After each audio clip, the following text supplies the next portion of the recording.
Good afternoon, everyone. My name is Dr. Eric Twaring. I'm the Senior Vice President for the American College of Veterinary Preventive Medicine, and I want to welcome you to today's webinar. Our webinar is sponsored by the American College of Veterinary Preventive Medicine and its partner organizations, the American Association of Food Safety and Public Health Veterinarians, the National Association of Federal Veterinarians, and the U.S. Animal Health Association. I will now turn it over to Dr. Kaylee Pettit, who is our representative from the ACVPM Continuing Education Committee. Good afternoon, everyone, and thank you for joining us on this beautiful second day of spring. I'd like to introduce our two speakers today, Dr. Jeanette O'Quinn and Dr. Lena Datar. Dr. Jeanette O'Quinn graduated with a DVM and MPH degrees from The Ohio State University. She is board certified in both ABVP, Shelter Medicine, and ACVPM. Following several years of practice in animal shelters focusing on preventative medicine, surgery, and veterinary forensics, she spent 5 years as a public health veterinarian for the Ohio Department of Health, and then transitioned into academia, devoting the last 12 years as faculty with the OSU College of Veterinary Medicine. She has been very active in veterinary curricular revision and leads the new first-year Healthy Populations course, the new second-year Population Medicine course, and the fourth-year Preventative Medicine rotation, recently earning the Dean's Award for Creativity in Teaching. Dr. O'Quinn is a past recipient of the AVMA Animal Welfare Award and served as co-author for the first and second editions of the Association of Shelter Veterinarians Guideline for Standards of Care in Animal Shelters. Our other speaker is Dr. Lena Datar. She is an assistant clinical professor and interim director of the Maddie's Shelter Medicine program at the Cornell University College of Veterinary Medicine. She is a diplomat of the American College of Veterinary Preventative Medicine and of shelter medicine practice through the American Board of Veterinary Practitioners. Dr. Datar's interests include infectious disease management and prevention, population management and metrics, elective and non-elective shelter surgery, and welfare impacts of shelter design, along with shelter medicine instruction. In her work at Cornell University, she teaches clinical year students and interns at the nearby Tompkins County SPCA, lectures in the veterinary school curriculum, provides consultation services to shelters nationwide, and does a small amount of original research. She was an editor for the second edition of the ASV Guidelines for Standards of Care in Shelter Animals, is on the editorial board for the Journal of Shelter Medicine and Community Animal Health, and is vice president-elect of the Association of Shelter Veterinarians. Doctors, I hand the stage over to you. Great. Thank you so much. Really, thanks for having us. We're very excited to be here to talk about the Association of Shelter Veterinarians Guidelines for Standards of Care in Animal Shelters. And I will share with you why that is such a long name as we get started. But first, Dr. Datar, if you could advance the slide. And Eric, if you could share our first poll questions. We'd like to, about us, we'd like to learn a little bit more about you. So the first question, do you work with an animal shelter in any capacity, whether shelters and rescues come to you as a client would in your practice, or whether you're working for a shelter or serving on the board or volunteering? Excellent. So quite a few of you really, which is great. It's always interesting to me when to hear myself introduced. It's kind of surreal because for many years early on, I was just a shelter vet, and that's how people referred to me. It really wasn't that common. So I'm really glad to see this level of engagement. All right, let's take a look at our next question. This is the hard one. Be honest. Have you ever heard of the ASV Guidelines for Standards of Care in Animal Shelters? So we're just really curious to see what the penetration level is of this within shelters and then beyond. Oh, great. Almost half. That's really great. And after today, it's 100%.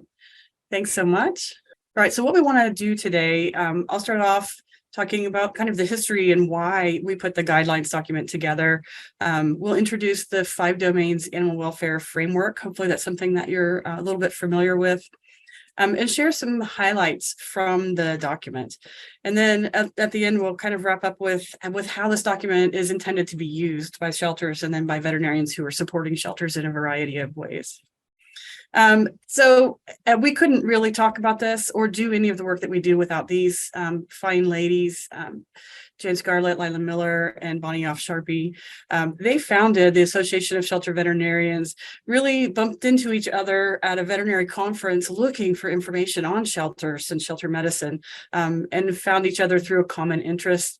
Then started meeting other veterinarians who were in a similar situation, kind of working isolated. This was pre-internet, it's certainly pre-Facebook. And so they came together and formed the Association of Shelter Veterinarians, which I think really started to really revolutionize and create shelter medicine as what became later a specialty in veterinary medicine. Our mission at ASV is to support the practice of shelter medicine to improve community animal health and well-being. And we do that in a lot of ways, bringing shelter veterinarians together, providing continuing education, doing supporting research to advance that and promoting that information and evidence out there, developing a board specialty, creating a journal. The Journal of Shelter Medicine and Community Animal Health launched earlier this year, with its first issue being our guidelines document. So we're very proud of all of those things and more. So the first guidelines document came about, was published in 2010. And at that time, sheltering was I don't want to say very, very different, but really feels like it to me, having been part of sheltering for that many years. But those of us, the shelter veterinarians on the board of directors, were many involved in consultations, and we're dealing with shelters that really had a lot of serious problems with health and welfare in their animal populations and didn't recognize those problems. It wasn't that they didn't care, it was that they just really didn't recognize. They didn't know what options were out there to help improve that situation. And even working in regular shelters, we felt there were so many things that could be done a little bit better.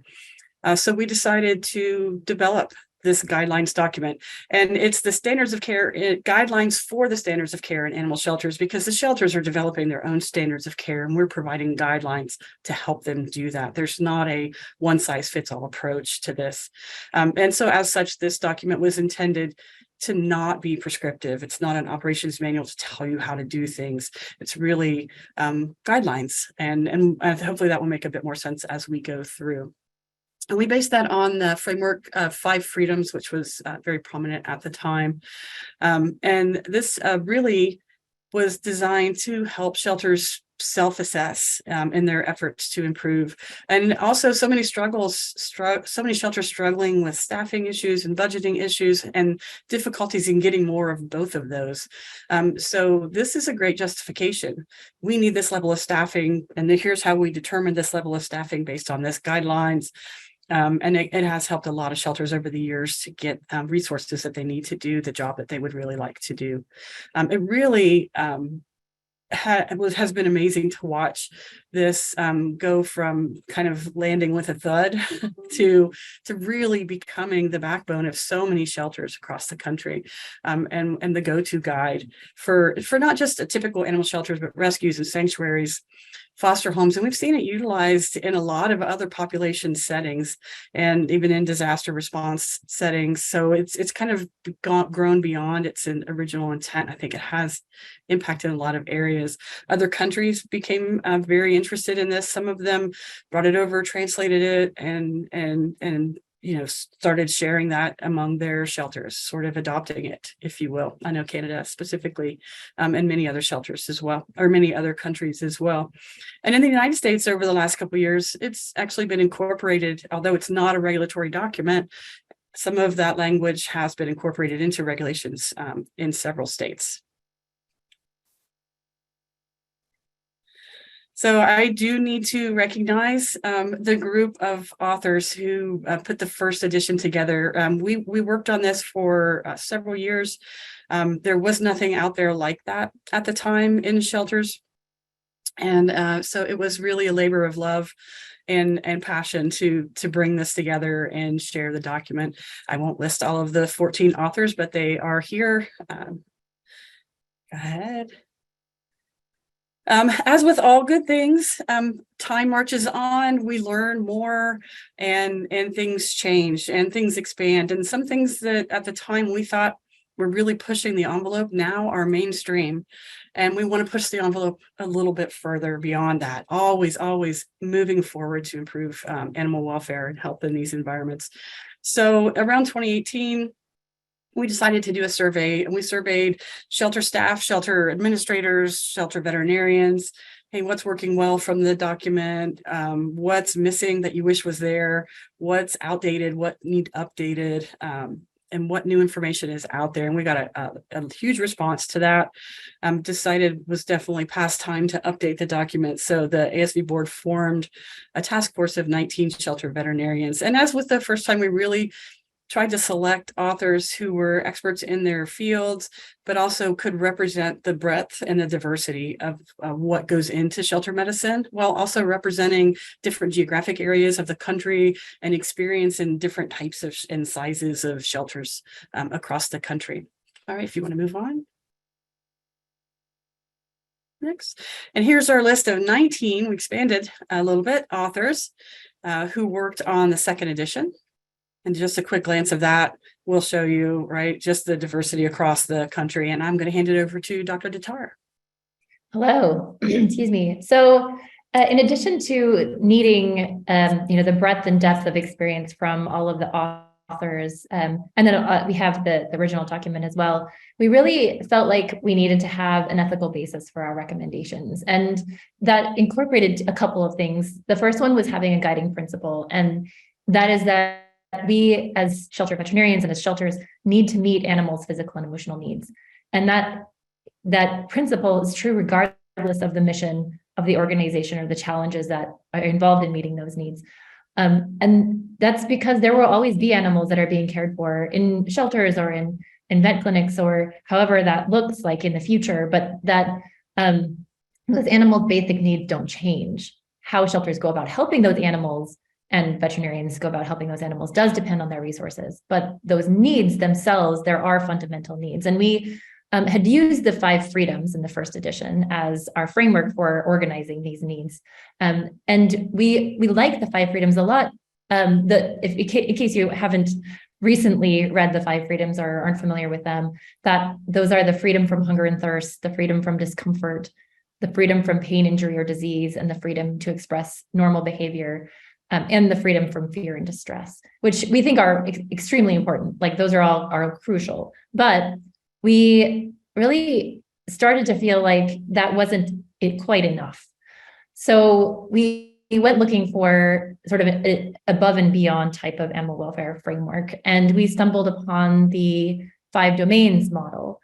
And this model was originally developed as a tool for facilitating structured assessments for animal welfare and sort of qualitatively grading welfare in terms of whether things were compromised or whether they were enhanced. And the nice thing about this tool was that it relied on the structural framework of identified needs and how those needs play together.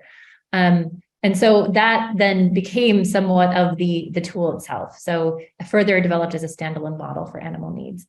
And just sort of to run you through it real quick. So there are still 5 domains, as there were 5 freedoms, but those domains include some slightly different things. So the first one is nutrition. So that's like the freedom from hunger and thirst, except for it also includes things like access to really good water and access to really good food, and food that, in addition to being nutritious, is also offered in a way that enhances their, enriches their lives and enhances their comfort, for example.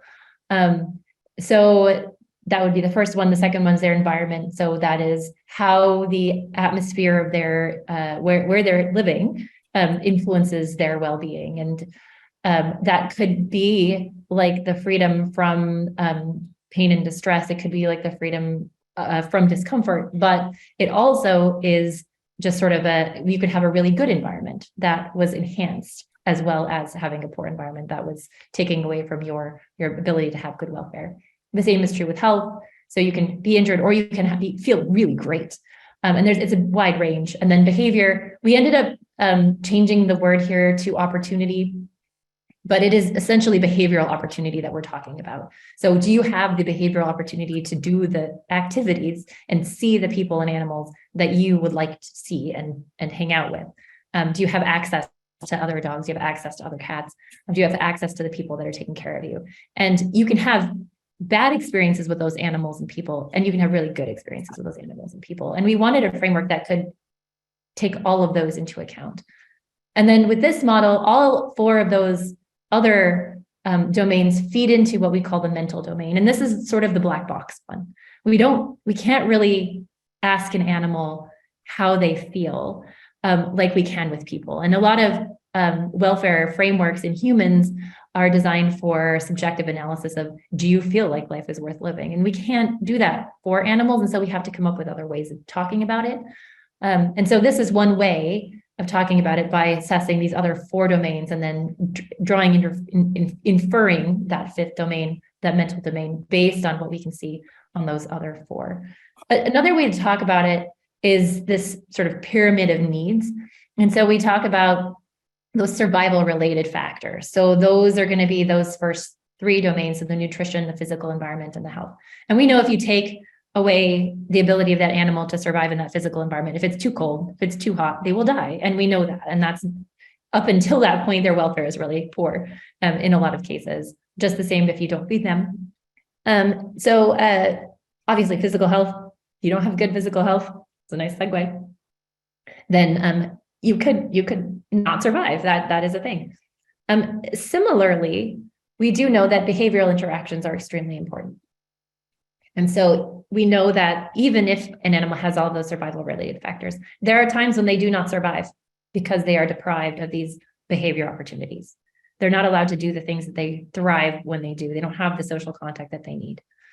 And then the top of the pyramid is that mysterious mental state. So we have some clues for determining that mental state, and for then also objectively identifying those survival related opportunities for animals. And this is the graphic that we use in the guidelines now. So you can use behavioral manifestations and physical manifestations of health to look at an animal and sort of try to assess their mental state. And you can look at their nutrition and their environment and their health and their opportunity, and then use that to infer what their mental state is as well. And so that's what we're asking shelters, that this is the basis of our recommendations and what we're asking shelters to do, to determine whether the all of this stuff that they're providing for those animals is actually meeting their welfare needs. So that's our framework that we decided on. And we hope that that is not all news to you. We really like it for a couple of reasons. One is it does take into account all aspects of care that affect an animal's mental state. And so there's times when we have to restrict their environment. We have to restrict their opportunity because they're in a shelter and we can't have them running around and not in an enclosure. But by making sure that other things in their environment also affect that mental state in a positive way, we can make up for the fact that we are requiring them to have some things that are restricted. We also like the emphasis on using both the inductive reasoning and observation to understand their health and welfare. And then we also really liked the emphasis on promoting positive welfare, not just avoiding the negative state. We think that it's time to ask shelters to pay attention to making sure that their animals are good welfare instead of just an absence of poor welfare.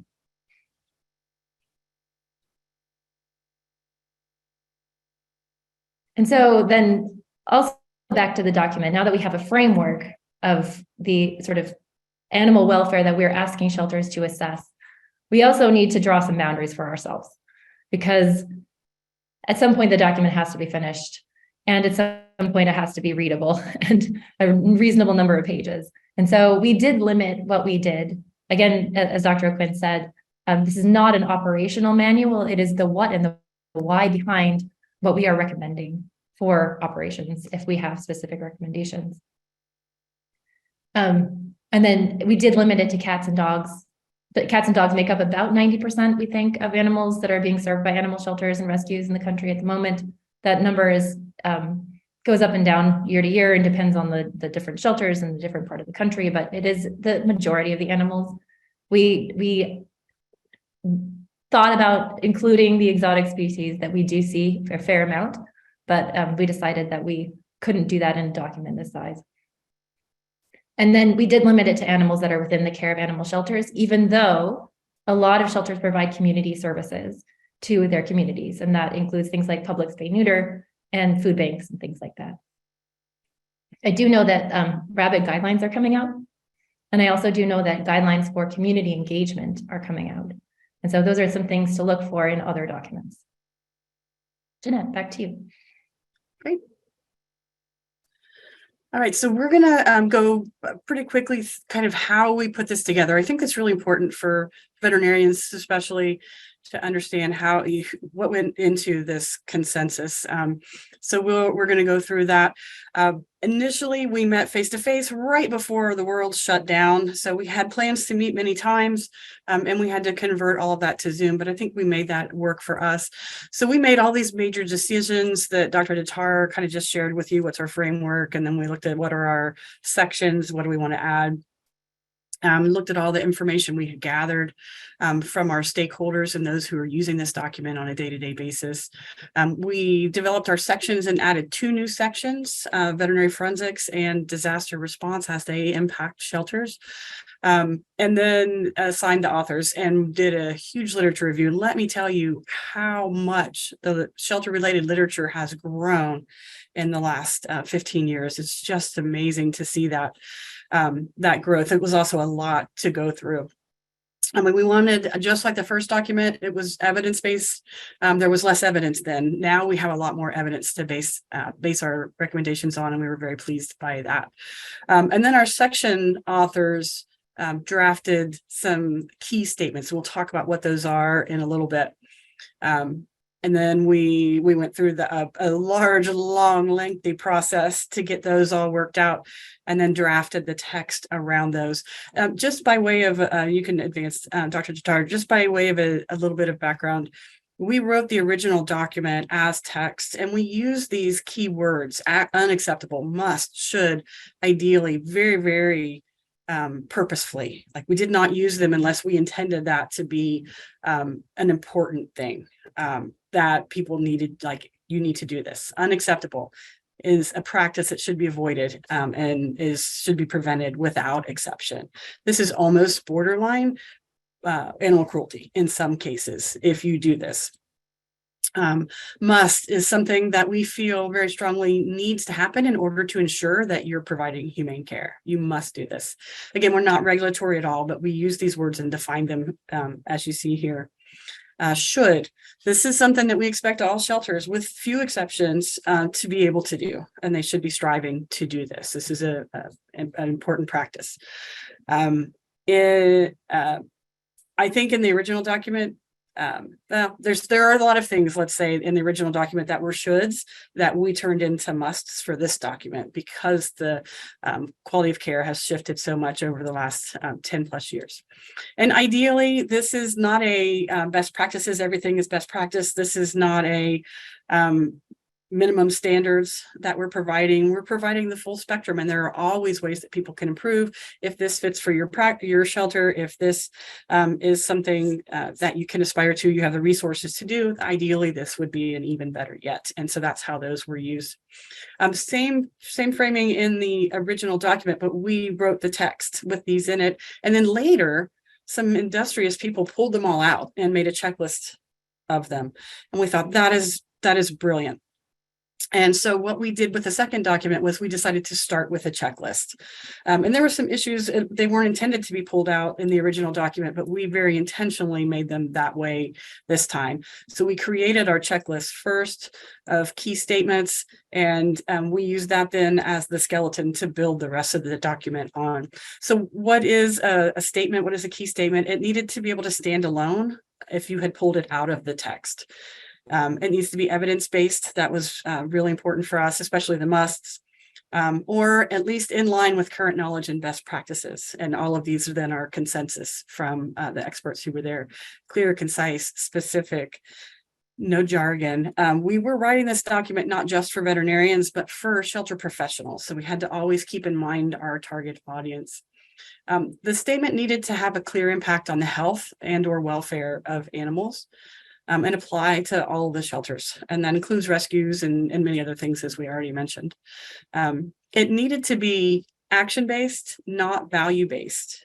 So be kind is a really great thing to encourage people to do, but that's not a good statement. It needed to be achievable and measurable. And then it had to contain our keyword there. And then this photo is from one of our meetings, our face-to-face meetings. There were lots of us. And I don't see any of the cards on the table, Dr. Datar. I'm kind of sad about that, but go ahead. So I pulled out this number. The editors, there were 3 of us who were editors, Dr. Datar and I and Dr. Doyle, received 879 proposed statements from the authors. And that's a lot of statements. We went through those, we merged some that were very similar and made them broader. So we did come down quite a bit, but this was kind of a very iterative process. So after we revised them down, we went month by month, section by section, and had day-long Zoom meetings with the 19 of us. And we'd start with, to use our time most effectively, we'd send out a Qualtrics survey with all of the statements that we were going to be discussing, and folks could tell us whether they had mild concerns with it, major concerns with it. And that allowed us to kind of prioritize our time to focus on these statements didn't need as much work. These needed a lot more work. We would discuss things to death in Zoom. Sometimes we spent a great deal of time on whether something should be should or must, a great deal of time on a single word. Other times we're, making major changes to those statements as we went. And then we would vote live on each statement, and we had yellow, green, and red cards that we would hold up. And we're going to use that system in just a minute for you guys to answer some poll questions as you make some statements for us as well. So if we didn't have full consensus on that, if we weren't all green, we continued working on it, and we would reword and revise. If there was something, it didn't happen very often, that we couldn't reach consensus, usually on the should versus must, then we went with the lower level. So if half of the group thought it should be a must and half of us thought it was a should, we went with should. We never went up beyond where we had full consensus. And sometimes things got punted to the next month, and we had to come back and circle around those again. And then, of course, once we had this all approved, then the section authors wrote their text around that. And the text is really, I think, just as valuable as the statements. I don't think that they should be separated completely and throw away the document. There's so much. There's justification, there's tons of evidence in there, why, and then there's lots of recommendations and examples for how. Even though we don't tell them how to do it, we do give examples of different ways that things could be done. And just really quickly before we make our own statements, we went through a very lengthy editorial process with the document as well. So the editors revised and works with the section heads, and then the entire document went to the task force. Everybody had opportunity to edit and send revisions, and then we met and went through everything again. And when we had that all wrapped up, then we sent it to our board of directors and the original authors so they could provide some input. And then we sent it to key industry partners who are going to be using this document on a regular basis. And we took all of that feedback then and did some final revisions before we voted and published. And that only took 3 years to get all that done. So key statements. We had 19 veterinarians. And I always say, if you ask 2 veterinarians the same question, you get 3 answers. It is no easy task to reach consensus, and especially to reach consensus on this kind of material where we're talking about things that are important for health and welfare of the shelter animals. And after we do this, Dr. Datar will share some highlights from there to give you kind of a flavor of what it actually is in the document. But everybody loves pizza, right? Everybody should eat pizza at some point in their life, most likely. So if you're having your friends over for pizza, how do we decide what goes on that pizza? People feel pretty strongly about what goes on pizza. People feel very strongly about how they should care for cats and dogs at homes and in shelters. So think about what toppings are a must. They have to be there, or this is not pizza. Or they should be there. Most of this is something that really should be there for it to be pizza, or what's unacceptable for pizza. And what topics should ideally at least be available for others, even if you don't choose them yourself. So, Eric, if you could toss out our first poll question. So pineapples are unacceptable pizza toppings. So one of our pizza guidelines authors has brought this as a statement. Where are you on this? Are you a green? Are you a yellow or a red? And let me tell you really quickly that green is, I agree with the content. There may be minor things that I'd like to change about the wording, but I agree with the content. Yellow is, yeah, mostly agree with the content. I think we should fiddle with it a bit, or there might be some major changes that need to happen with the way it's worded. And red is like, no, I don't agree with this at all. I don't support it. So we'll do a couple of these. So pineapples, unacceptable pizza toppings. I'm curious.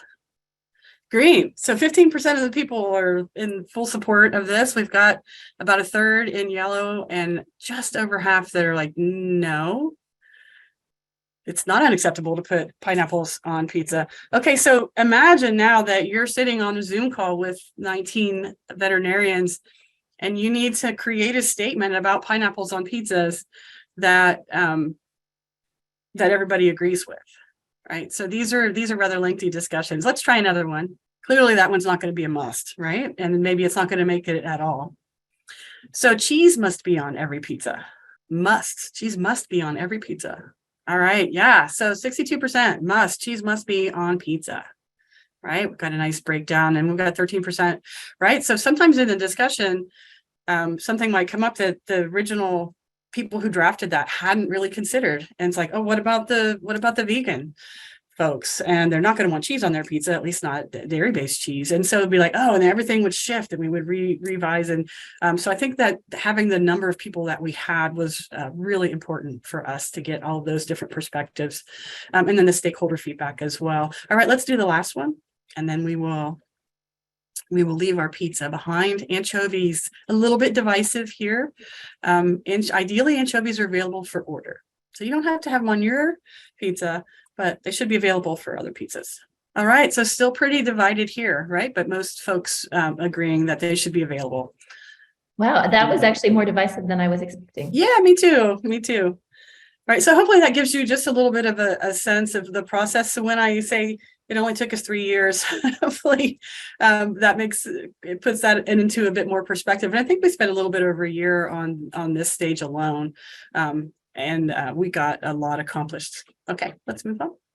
So what we ended up with was 13 sections.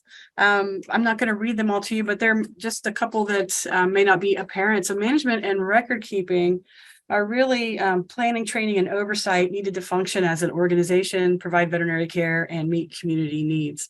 Population management. This is not just individual animal care, right? We have to manage this entire population. Efficiently, intentionally planning the services, ongoing evaluation and outcomes, staying within our capacity for care. So those are the kind of things that are in those topics. I think the rest are pretty self-explanatory. And we spend quite a bit of time on facilities, ventilation, drainage, lots of time on sanitation. Changes, forensics is new. A lot of animal cruelty investigations are done by humane investigators employed by shelters, and all shelters may see animals that are victims of animal cruelty, and they need to be able to recognize and report those. So guidance for that type of thing. All right, and I think we move on to you as well.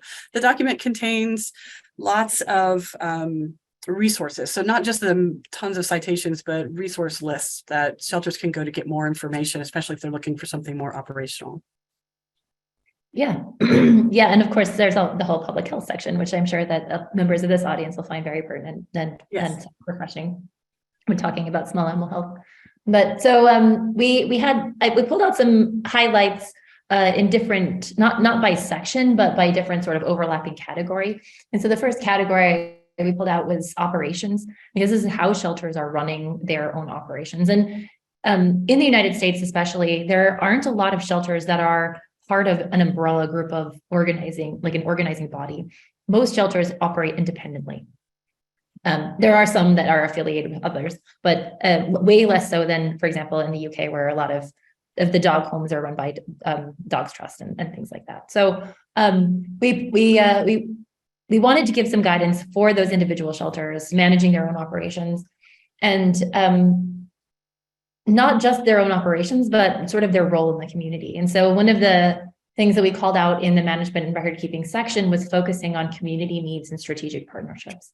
So making sure that the things that you're offering your community are things that your community wants and needs, and also that are not being offered by another organization that's doing them just fine. In the population management section, we wanted to highlight that shelters really, there's a lot of different key factors that go into determining a shelter's ability to care for animals and their capacity to care for those animals. And what we mean by capacity is that sort of magical number of animals that a shelter can care for based on their resources and the limits that those resources put on them. And so we talk about, in the guidelines, we talk about finances, we talk about housing availability, we talk about personnel staffing hours, we talk about outcomes that are available in the community or like far away abroad. So those are all the different things that a shelter would have to take into account when determining what their capacity for care might be. And that could change depending on those different factors that might change.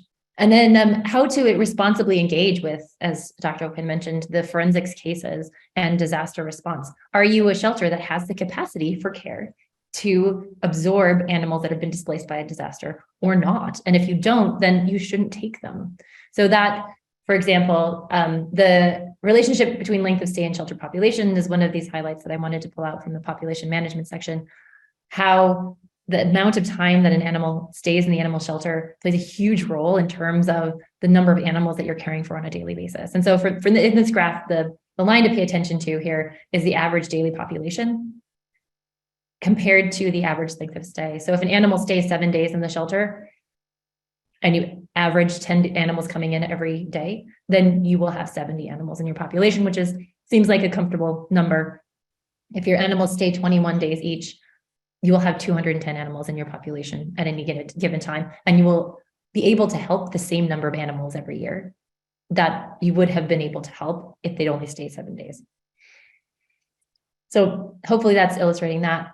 This is a statement that I pulled out of the management record keeping, that decision-making must take into account resource allocation as well as population and individual animal health and welfare. Sorry, that's for population management. I highlighted the must there. So this is a must level statement that we put into population management. And then finally, from disasters, shelters outside of the disaster area accepting impacted animals must be able to provide appropriate care and outcomes for their existing population before volunteering to accept displaced animals. And so we think this rises to the level of, if you aren't doing this, you can't meet the welfare needs of the animals in your care. So those are operations highlights. We also had housing highlights. So this is from our facilities section. Some fun graphic design illustrations that accompanied this new version. These are based on some drawings by Danae Wagner and her team in Davis. And so population management focus on minimizing that length of stay, as I alluded to in the last slide. And then facilities recommendations with helpful illustrations of enclosure setup that support animal welfare, which mean that animals look better and act better and can get adopted faster and then leave the animal shelter faster, which means that you're shortening your length of stay. So it all ties in together. And then sanitation, promoting and highlighting spot cleaning, which if you have a facility that looks like this, where you can move the animal from one side of that guillotine into the other, then that really helps facilitate the spot cleaning, keeping that animal comfortable in their environment, but also healthy, happy, and clean. And then some key statements here that I pulled out. So housing capacity calculations, we're still talking about population management here, must be based on the ability to promote each animal's positive welfare. And so essentially you can't use inhumane housing in your housing capacity calculations. Those housing units should not count if they can't provide humane care. And that multi-compartment enclosures should be provided to the majority of animals housed in the shelter. And we know that not every shelter is going to be able to magically rebuild overnight. And so we went with a should on this. And there are some times when you don't want to provide two sides of an enclosure. Maybe you have an animal that's on cage rest. Maybe you have a really beautiful real life room and it is connected to an outdoor run and it is a blizzard outside. Well, maybe that day you just don't want to have that animal to have two sides of the enclosure because it might be dangerous for them. So those are sort of some examples of statements that we feel really strongly about, but also why we would choose a different level of verb. And then sanitation protocols should be based on the pathogens, routes, and risks of transmission. I don't need to tell anybody in this crowd about that, but there is a lot in there about germ theory in terms of sanitation. Some key medical highlights. So this is our vaccination schedule, and the chart keeps going. I just couldn't fit it all on the slide here. But we do want to make sure that shelters, like anybody who owns a pet, has a relationship with the veterinarian, and that it's formalized, like everybody knows who to call if they need veterinary services. That we have updated simplified vaccine guidelines specific for shelters. We have disease response and outbreak management that's covered in our medical section in the infectious disease subheading. And then we have a shelter surgery section that now includes dentistry, because I don't know about you guys that work in shelters, those 40% of you, but I spend a lot of time in the dental suite. And a lot of it is a lot more frustrating for me than in my surgery suite when I'm doing spays and neuters. So some more examples: shelters should sterilize all their animals before adoption or ensure that they will be sterilized after their outcome. And this is somewhat in response to the pandemic, when we couldn't do spay neuter because we couldn't be in the same room as each other, but we still had animals. We didn't want to stay in the shelter for that amount of time.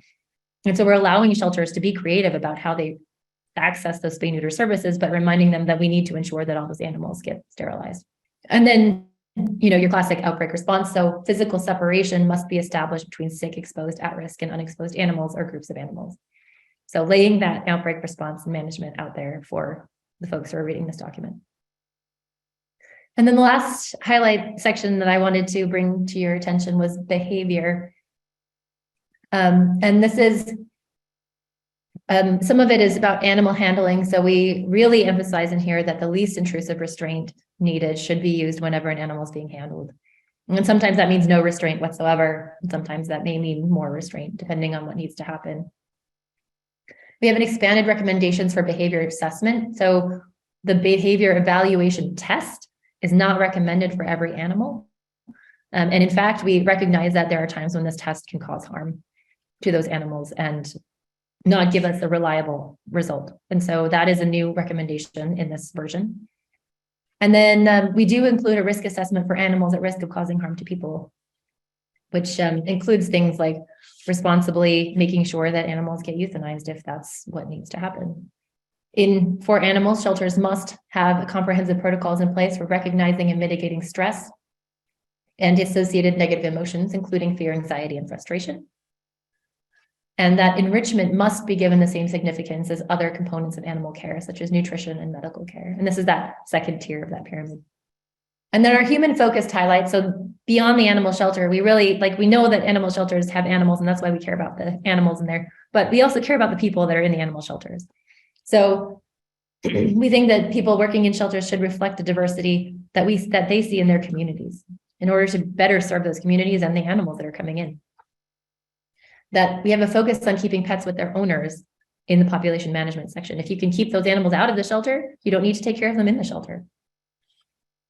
And we have a robust public health section with almost the most citations. It's definitely the most citations per words of section. And Jeanette and I were the section authors there, and so you can kind of see where that's coming from. But it includes shelter employee well-being. And so some statements I wanted to share from there: antimicrobial use must be tailored to appropriate clinical conditions. That personnel who routinely work with animals should receive pre-exposure vaccines against rabies.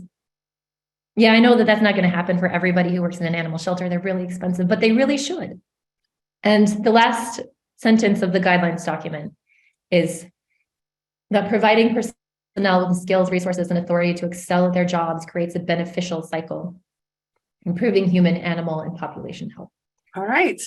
So that's just a little bit of a lot of material. We cover a lot of ground in there, and I really hope that you'll take a look. It is available for free online at sheltervet.org. What did we end up with? We ended up with all those sections, 551 statements. 32 of those were unacceptable. A little over 300 were musts, 197 shoulds, 20 idealies. And 2 of them were duplicated, and they were a good fit in multiple sections. So we used the same one. And this is just a screenshot of the checklist, which is a tool that we created as a companion to the document. Can you advance? So how are shelters intended to use this? They should go through and do a self-assessment and just check the boxes. Where are they? Are they doing, what are they doing? What are they not doing yet? And then we can sort that by musts and shoulds, obviously addressing any acceptable statements right away. That's something that they need to prioritize and resolve and change that situation immediately.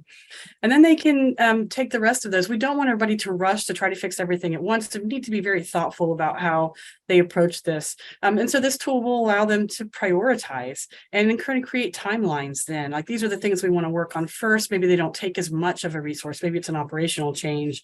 Something else might take raising of capital. We try not to have too much of that in there, but if they need to change housing or they desire to change their housing, then they may need to raise capital. And this is a longer term goal, but this can be used to help them address those. And again, set priorities and timelines for changes. And then also this checklist can be used to monitor over time, right? Monitor those changes over time. Can you go ahead? Wrapping up here. We recognize, and I know I mentioned this before, this is not prescriptive. And as Lena said, this is based on the animal's needs. The animal's needs don't change based on how much money that shelter has or how big their housing areas are. Their needs remain the same. But it is also recognized that there are a lot of different ways to meet those needs. You can think about how we all care for our own pets at home. It's probably quite different.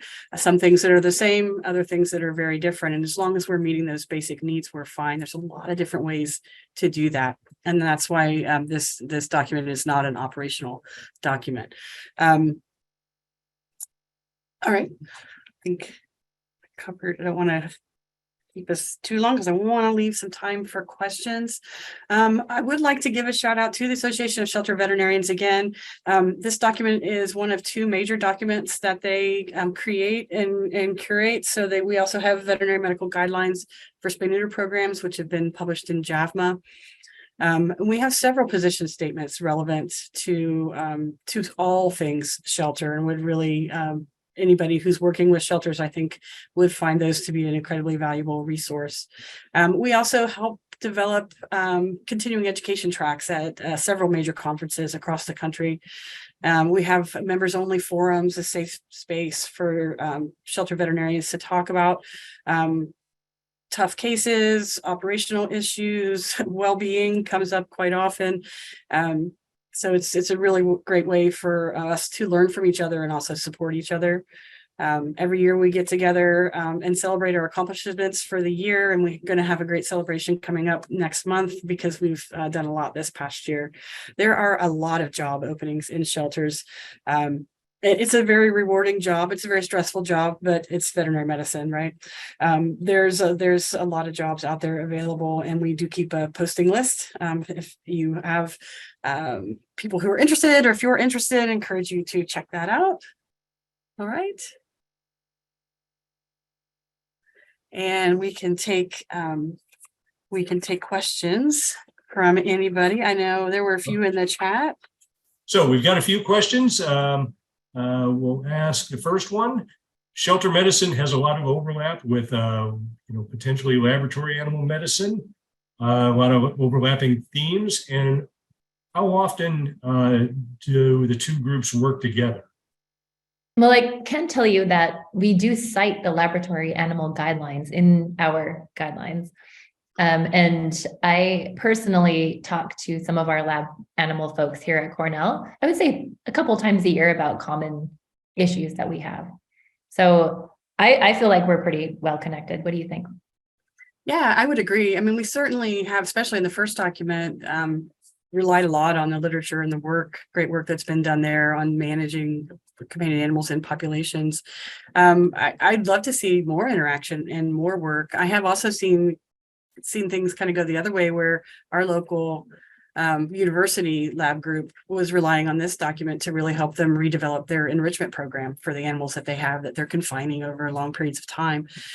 So I love to see that starting coming back and forth. And I would say similar with zoos, we've had a lot of interaction in those areas and would love to see more because there is a lot of overlap. Animals in confinement, animals in populations. Anytime we have those health and welfare issues, but definitely room for a lot more.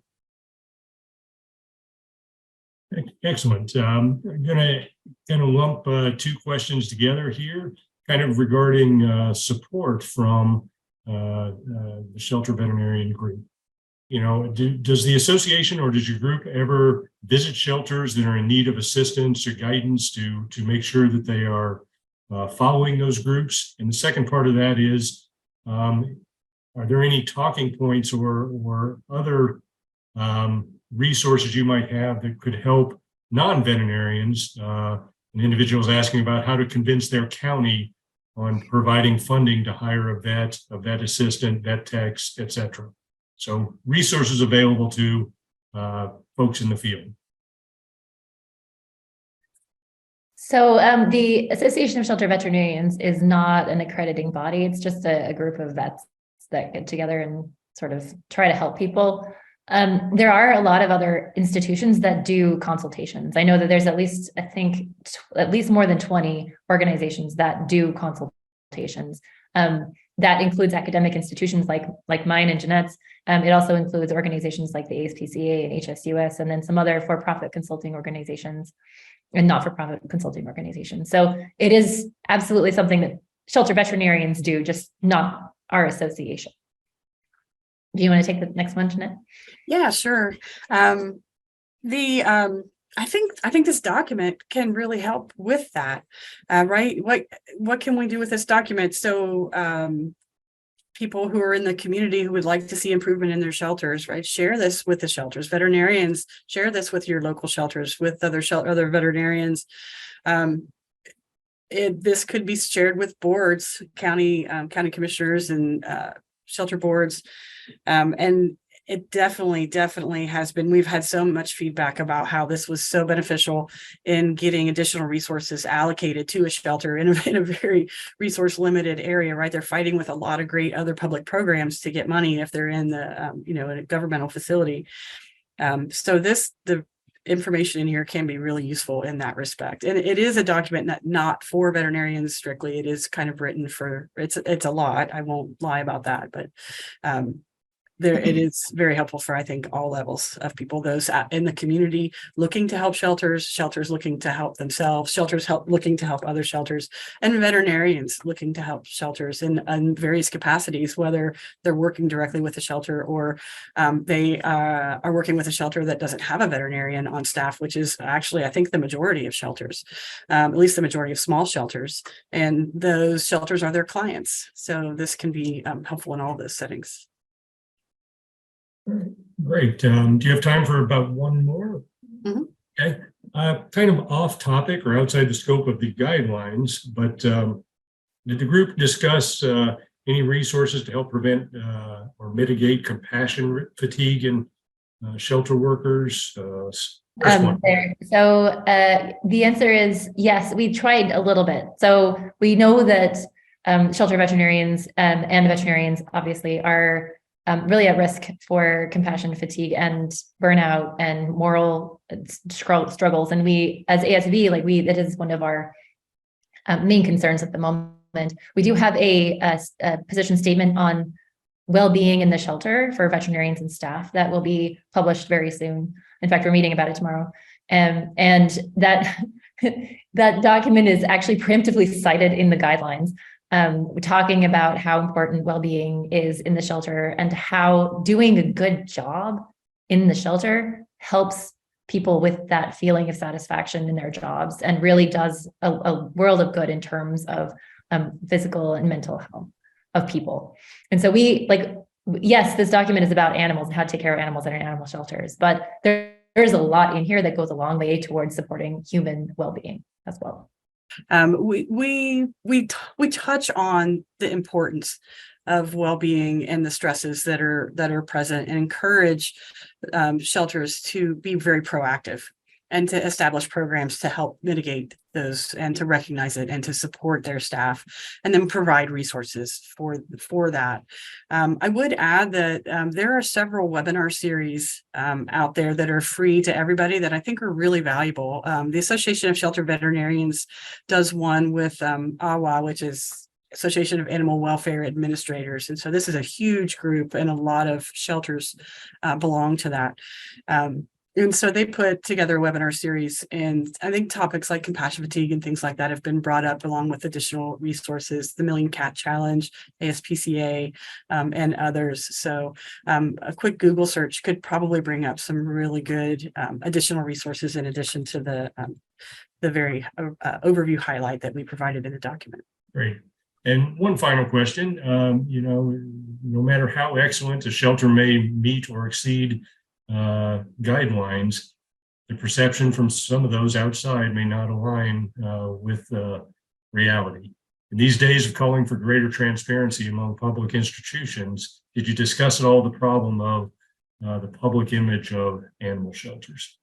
That's a really tough question. I wish we had the answer to that. I think dealing with, especially with social media and armchair warriors, is a challenge. A lot of people commenting about what they don't, sometimes what's not happening, it's not even happening, or what they don't understand, the reasoning why.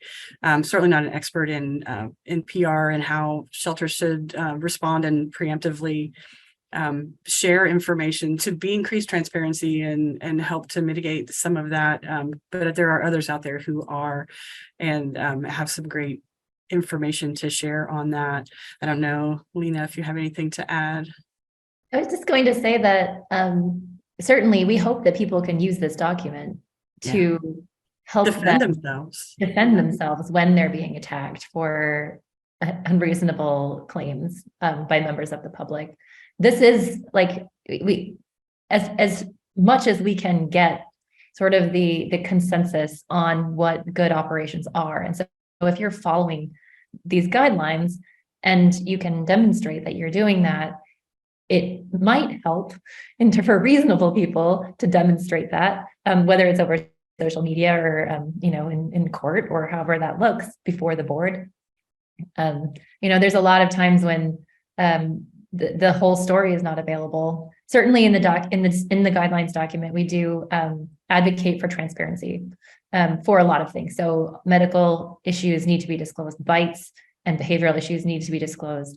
Anytime we have any information about an animal that we know and it would be pertinent and relevant to that adopter, we really want them to know, or the transport partner, or however that works. And so we do think transparency is really important, but also that maybe this will help with some of those arguments. You can't argue sometimes with people who just will not be swayed. And this is not going to help that. Well, great. We're at our hour, and again, I want to thank you for a great presentation that really highlights one of the ACVPM's core areas of policy, public health, and veterinary preventive medicine policy and regulation creation. Thank you. I just wanted to say that there are 5 ACVPMs on the list of authors, so it might be required that you say that. I counted them. And my guess is there's a few attendees that are candidates for our ACVPM board exam this summer. So again, we appreciate you highlighting that. Great.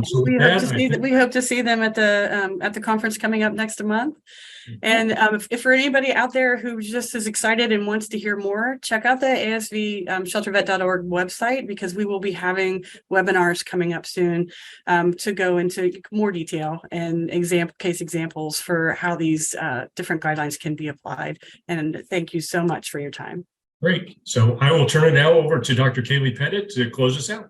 Thanks again. Yes, thank you, Drs. O'Quinn and Datar, for that hour of awesome information. We greatly appreciate you're taking the time to help teach us all of this and everything. It was very fascinating. Shameless plug for the CE committee. If anybody knows of someone or wants to present themselves, please reach out to us either through the CVPM webpage or directly to any of the individuals you've seen on running these webinars. We are happy to line some folks up for future webinars and everything. Thank you very much for your time this afternoon. Thanks. We had a great afternoon, great evening, and we'll see you next month.